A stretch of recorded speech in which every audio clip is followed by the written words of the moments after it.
Atlikinėsim pratimą pečiams. Darom tai atsigulę, kadangi nugara stabilesnė, lengviau šiek tiek atlikinėti. Darom šoninį kėlimą, visi iš šono, dirbam aktyviai su peties šoninė dalim. Tai vidurinė, būtent mūsų pečių dalis, lėtai leidžiam žemyn, keldami žemyn, keldami į viršų, iškišam. Dabar keldami link smakro variaciją, dirbsim taip pat su peties raumenimis. Skirtumas bus toks, tik tai, kad būtent daugiau dirbsim su vidurinė dalim, keliant į šoną, mes dirbam plačiau su raumenimis.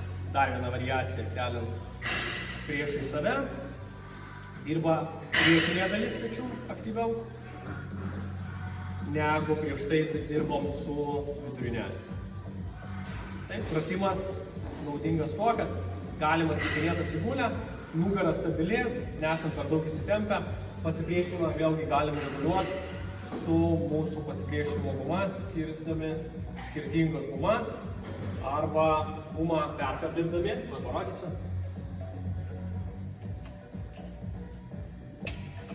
Taip, galim kabinti du karabinus ir pasipriešinimą turėsim daug didesnį. Ja.